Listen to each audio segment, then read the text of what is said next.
We're always told to learn from our mistakes, right? But have you ever stopped to think about the paths you didn't take? What about the successes you might have walked away from without even knowing it?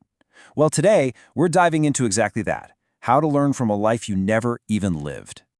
So let's just jump right in with a pretty intense thought experiment. I want you to imagine for a second that you have to live your entire life over and over again. And I don't mean a new version. I mean this exact one.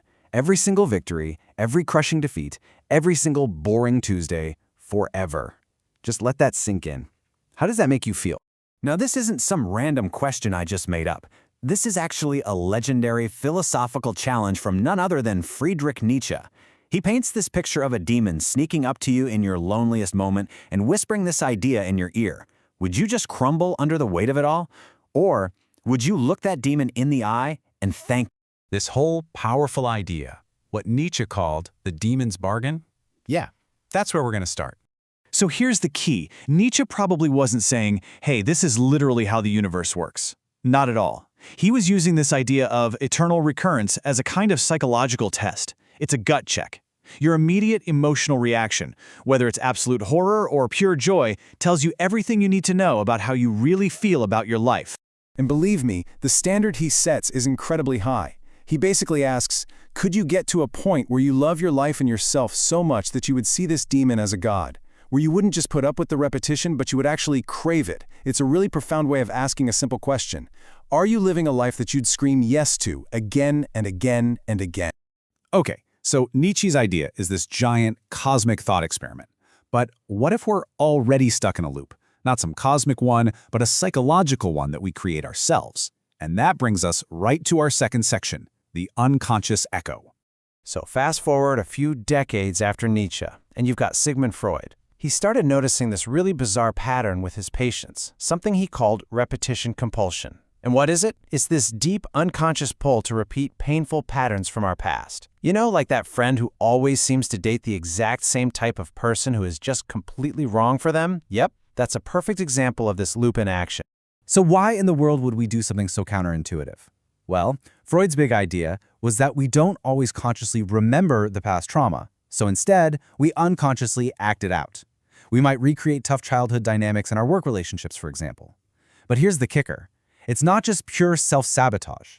It's actually a very human, unconscious attempt to achieve mastery. It's almost like our brain is saying, okay, let's run this scenario one more time. Maybe this time we can fix it. Maybe this time we can get a different end. All right, so we've got two kinds of loops, right?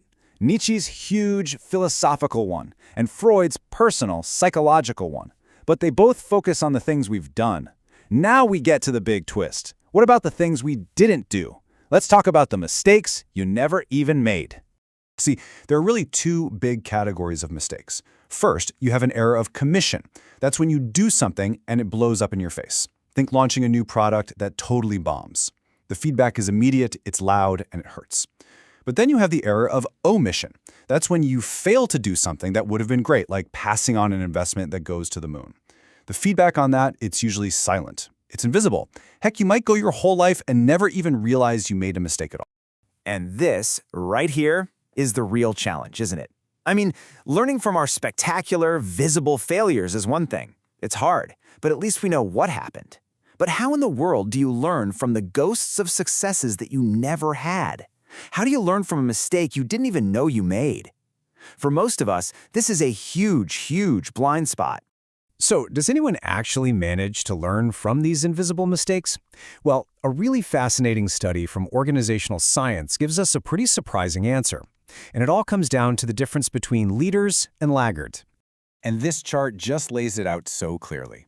What the research found is that our ability to learn from these different kinds of mistakes really depends on our position in the race. Laggards, the ones who are trailing behind, they tend to focus almost exclusively on their own failures, their errors of commission. But leaders, the ones out in front, they're the ones who learn from their errors of omission by paying very close attention to their competitors' successes. So what's going on psychologically here? Well, when you're behind, your world kind of shrinks. You get super focused on what's going wrong, you become risk-averse, and your main goal is just damage control, to stop making mistakes. But when you're ahead, you feel a sense of security. You've got breathing room, and that freedom allows you to look outward, to explore. You start asking, hey, what are other people doing that's working? What did they try that I didn't? You literally learn from the paths you didn't take by watching where those paths took other people. And here's the real kicker, the big irony in all of this. That very mindset that laggards adopt, that intense inward focus on fixing their own mistakes, can be the very thing that keeps them trapped right where they are.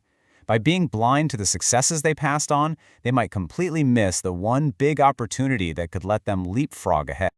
Okay, let's pull all these threads together. We've got Nietzsche's epic challenge to say yes to our life, we've got Freud's warning about repeating the past, and now we have this amazing scientific insight into learning from the life we didn't live.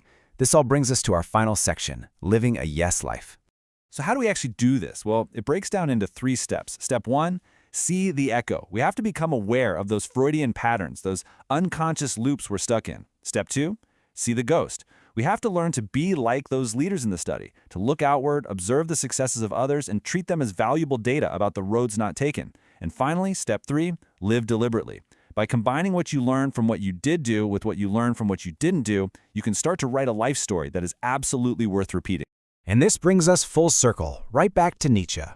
To truly affirm your life, to be able to look that demon in the eye and call it a god, isn't just about accepting the good and bad things that happen to you, it's about taking ownership of the entire story. And that includes understanding and learning from the chapters you never even wrote. So I'll just leave you with this question.